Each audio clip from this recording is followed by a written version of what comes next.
You pull into your nice, cozy heated garage on a freezing January night, thinking you are doing your car a massive favor by getting it out of the cold. You probably even pat the dashboard, feeling good about protecting your investment from the harsh winter weather. It feels amazing to wake up in the morning, open the door to a 68-degree garage, and hop into a car that is already warm, without having to scrape the windshield or wait for the heater core to do its job. Well, I hate to be the bearer of bad news, but you are actually doing the exact opposite of protecting your vehicle. By bringing your daily driver into that warm environment every single night, you are essentially putting it in a massive rust incubator. That is right. The biggest winter car care myth out there in the automotive world is that cold weather causes rust. It does not. Chemistry tells us a completely different story. And today we're going to break down exactly why your car is rotting from the inside out, and how you can stop it before you need to break out the heavy-duty welding torch and cut out half your floorboards. Let us talk about the science of what is actually happening underneath your floor mat. When you are driving down the highway at roughly 65 miles per hour, and the outside temperature drops down to around 23 degrees Fahrenheit, the nasty mixture of road,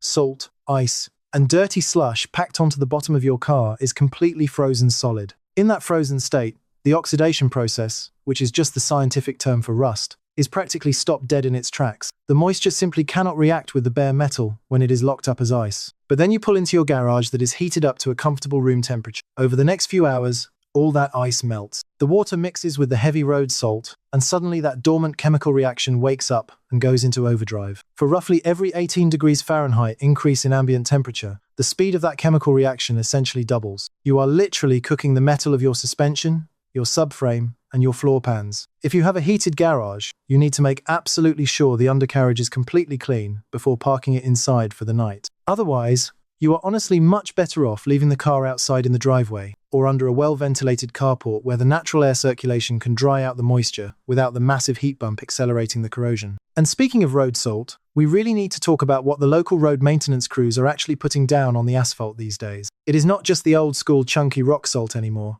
which used to just bounce off your bumper. Most municipalities across the country have switched over to a liquid brine solution, usually a harsh mix of magnesium chloride or calcium chloride. They spray it on the roads in those long white stripes before the snowstorm even hits. Sure, it is highly effective at lowering the freezing point of water and preventing black ice, but it is an absolute nightmare for your suspension components and your chassis. As your tires spin at highway speeds, they aerosolize this heavy liquid brine into a fine, highly penetrative mist. This mist forces its way into every single gap, every wiring harness connector, and every hollow cavity underneath your vehicle. It dries into a sticky, stubborn film that normal hose water just will not wash off. Standard drive-through car washes with their basic undercarriage sprays barely scratch the surface of this stuff. To actually protect your ride, you need to get underneath there with a high-pressure washer and a dedicated undercarriage attachment with rolling casters. Ideally, you want to use a specific salt-neutralizing chemical in your soap cannon at least once a month during the heavy winter season. This product chemically breaks down the corrosive chlorides, so they release their bond from the metal and can actually be rinsed away safely into the drain. We're about to get into the absolute sneakiest places your car is hiding moisture right now. Places you probably look at every single day without realizing they are slowly turning your vehicle into Swiss cheese. But before we reveal these hidden water traps and how to clear them out, if you are finding this mechanical breakdown helpful and want to keep your ride running right without getting ripped off at the local dealership, go ahead and hit that subscribe button. It really helps the channel out and keeps these in-depth garage talks coming your way. So let us talk about where modern cars actually rust the fastest. Most people think it starts on the outside, maybe a scratch on the bottom of the rocker panels or a ding on the wheel arches. But the absolute truth is, the most aggressive and destructive rust happens from the inside out. Your car is basically a complex series of interlocking stamped metal panels, and the automotive engineers designed hidden drainage channels to route heavy rainwater safely away from the sensitive cabin interior. You have long drain tubes running down the roof pillars from the sunroof, massive plastic water trays under the windshield cowl where your wiper motors live, hidden channels behind the fuel filler door, and structural weep holes at the very bottom edge of your doors. If you regularly park under trees or near heavy vegetation,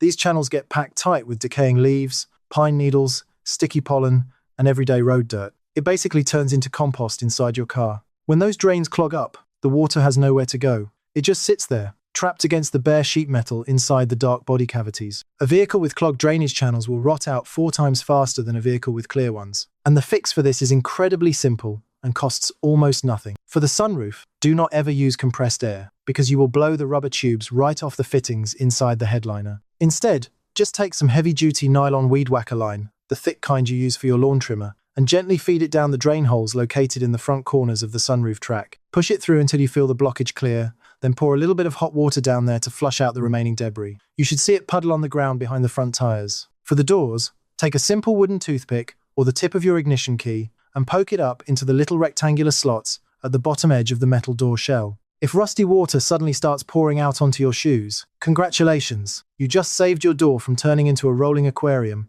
and rusting from the inside out. Another huge trouble spot that daily drivers completely ignore until it is bubbling right through the expensive exterior paint is the inner lip of the wheel fenders. If you walk outside, reach your bare hand up under the rear wheel arch of your car right now and curl your fingers along that inner metal lip, there is a very good chance you are going to find a thick, heavy layer of packed mud and road grime. That accumulated dirt acts exactly like a heavy sponge. Every single time it rains, or every time you drive through a puddle on the way to work, that dirt clod soaks up the moisture and holds it directly against the thin metal lip for days or even weeks on end. Because it is tucked up out of the wind and sun, it never gets a chance to properly dry out. This is exactly why you see so many older trucks and commuter cars with the rear wheel arches completely rusted away. Whenever you wash your car in the driveway, do not just spray the shiny outside of the painted fender. You need to physically get the hose nozzle up inside the wheel well and blast out that inner lip from the front to the back until the water running down the tire is completely clear of sand and grit. It takes an extra 30 seconds per wheel during your normal wash routine, but it will literally save you thousands of dollars in major body shop bills down the road.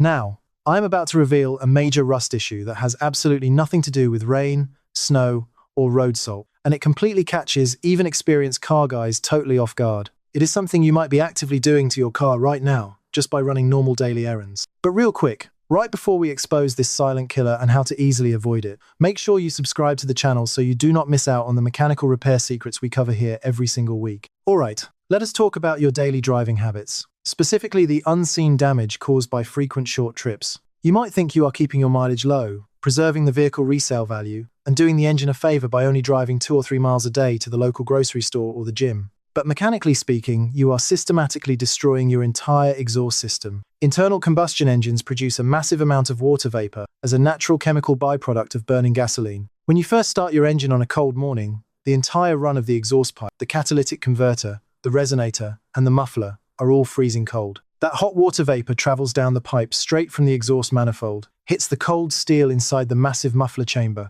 and instantly condenses back into liquid water. If you only drive for 5 to 10 minutes, the exhaust system never gets hot enough to boil that standing water back into steam and push it safely out the tailpipe. You turn the ignition off, lock the doors, and you leave a puddle of highly acidic water sitting right inside the belly of your muffler. Over time, that acidic water eats right through the mild steel from the inside out. You will look under the car one day and see a perfectly good-looking exhaust pipe with a massive, jagged, rusty hole blown right through the bottom of the muffler casing. It will sound terrible and fail your state inspection instantly. The only guaranteed way to prevent this internal rotting is to make sure you take the car out on the highway for a good 20 to 30 minute drive at sustained 65 or 70 miles per hour at least once a week. Get those exhaust gas temperatures up into the optimal range and physically burn off all that accumulated moisture. Finally, we have to address the exterior paint itself, specifically the leading edges of the front end of your car. Driving on the interstate, especially in the harsh winter and early spring months, means your hood, your front bumper, and the leading edges of your fenders are constantly getting blasted by small stones,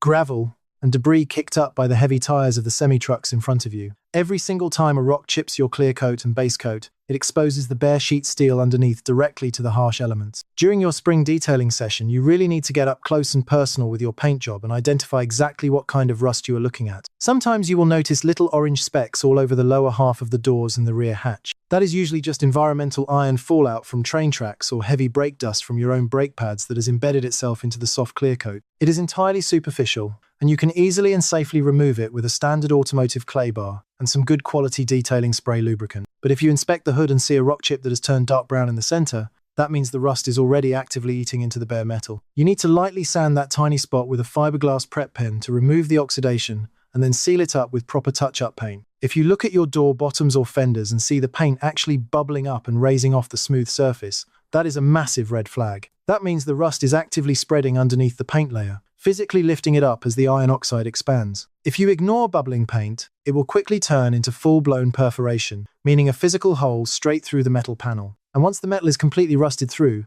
no amount of touch-up paint or cheap body filler is going to save you. You are looking at cutting out the rot with an angle grinder and welding in fresh steel patch panels. Do not let it get to that point. Go online, find the exact 3-character paint code on your driver side door jamb sticker, and buy a small bottle of factory-matched touch-up paint. Clean the chip with rubbing alcohol. Use a wooden toothpick to carefully drop the paint into the chip instead of using that huge sloppy brush it comes with, and seal those chips the very moment you notice them. Automotive rust is absolutely relentless, but it is completely preventable if you understand the science, know exactly where to look, and know what daily habits to change. Stop baking your wet, salty car in a heated garage if you have not thoroughly washed the undercarriage first. Keep those hidden body drains crystal clear with a simple piece of nylon trimmer line so your doors do not fill up with water. Get the hose up in there and blast the packed dirt out of your fender lips every time you wash the car. Make sure you drive long enough on the highway to completely burn off that acidic exhaust condensation. And stay on top of those tiny hood rock chips before they become massive, expensive body shop headaches. I want to hear from you guys now.